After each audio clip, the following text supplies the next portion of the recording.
తాకట్టులో ఉన్న బంగారాన్ని విడిపించి ఆ రోజు ఆన్లైన్ రేటుకే మేము కొంటాం. Sharma gold company.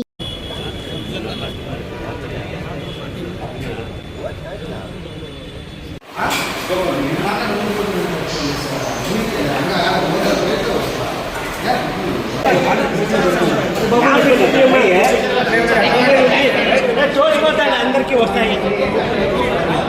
టెన్షన్ పడద్దండి.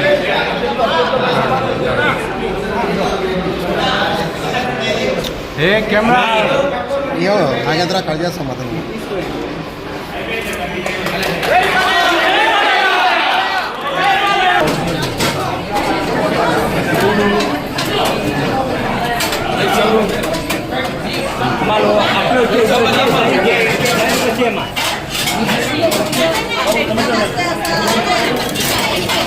మనం వచ్చి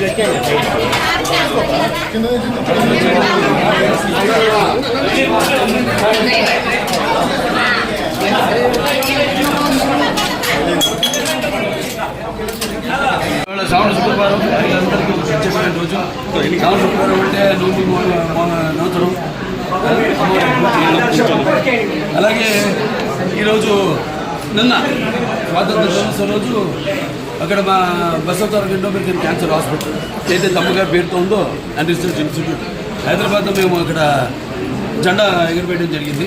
ఎందుకంటే నేను ఇక్కడ కావడం ఇవాళ నాన్నగారి పేరుతో నిన్న అమ్మగారి పేరుతో ఉన్న ఆసుపత్రిలో జెండా ఎగురవేయడం చేయడం ఇవాళ అనుకోకుండా ఇక్కడ అన్న క్యాంటీన్ అంటే ఏదైతే అన్న అంటే ఎవరు ఇంకా మరి తారక రామారావు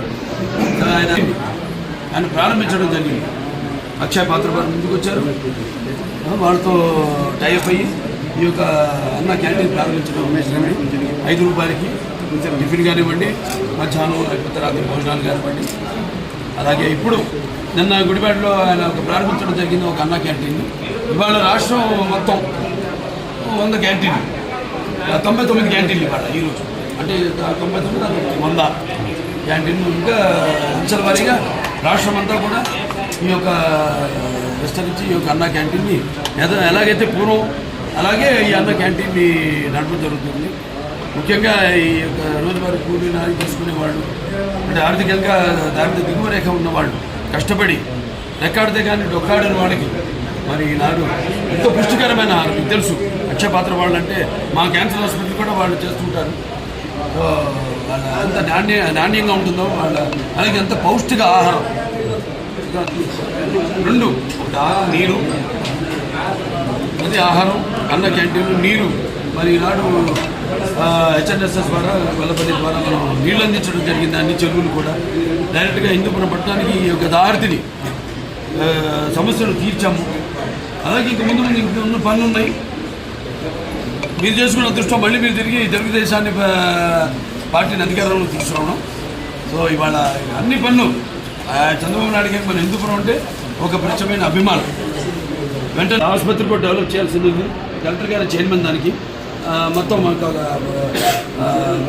నేను వైస్ చైర్మన్, మిగతా మెంబర్స్ ఉంటారు. వాళ్ళందరూ కూడా చర్చించి మేము కావాల్సినవన్నీ కూడా మేము లిస్ట్ తీసుకోవడం జరిగింది. ఏం పరికరాలు కావాలి, ఏమి ఉన్నాయి, ఏవి తగినంత సిబ్బంది లేకుండా ఎందుకు అవి పనికిరాకుండా పోయినాయి, వాడకుండా పోయినాయి, అవన్నీ కూడా చర్చించడం జరిగింది. అవి కూడా త్వరగతిన అన్నీ కూడా భర్తీ చేసి పూర్వ వైభవం మన ఆసుపత్రికి కూడా తీసుకొస్తాం. కలెక్టర్ గారికి ఈ సభాముఖంగా నా ధన్యవాదాలు తెలియజేసుకుంటున్నాను. అడ్వాంటేజ్ ఉంది అక్కడ మనకి ఎయిర్పోర్ట్, బెంగళూరు ఎయిర్పోర్ట్ ఉంది. ఇంకా 2-3 రోడ్లు కూడా మేము అది కూడా నేను త్వరగతిని వాళ్ళని కలిసి కేంద్ర ప్రభుత్వాన్ని కూడా సోమందేపల్లి నుంచి యలాంకాకి రోడ్ అయితేనేమి అవన్నీ అయితే ఇంకా దగ్గరికి మనకి డిస్టెన్స్ అవుతుంది. తుమ్ముకుంట మీదకి వెళ్తుంది. ఏదైతే నాన్నగారు అప్పుడు బాద్షాప్కి వాడని ప్రారంభించారో ఇలా అన్నీ కూడా అంటే ఏమి లేదు సార్, ట్రాన్స్పోర్టేషన్ అన్నీ కలిస్తేనే జనం బ్రాండ్ ఉంది, చంద్రబాబు నాయుడు గారి బ్రాండ్ ఉంది. ఎలాగో ఇవన్నీ కలిస్తేనే ఒక అద్భుతం జరుగుతుంది. సో అద్భుతం త్వరగతిన చేస్తామని ఈ సందర్భంగా తెలియజేస్తాం. చూద్దామని తీసుకెళ్ళా ఆయన దృష్టి తీసుకెళ్ళాం అంతవరకు. మరి అటువంటి నిర్ణయం తీసుకుంటే దాన్ని మేము కట్టుబడి ఉంటాం. పేరు మాత్రం అదే ఉంచమన్నాం. నా అభ్యర్థన సత్యసాయి జిల్లా పేరు మాత్రం అదే ఉంచమన్నాం. జిల్లా హెడ్ క్వార్టర్స్గా పరిగణించమన్నాం. దానికోసం మేము కృషి చేస్తాం.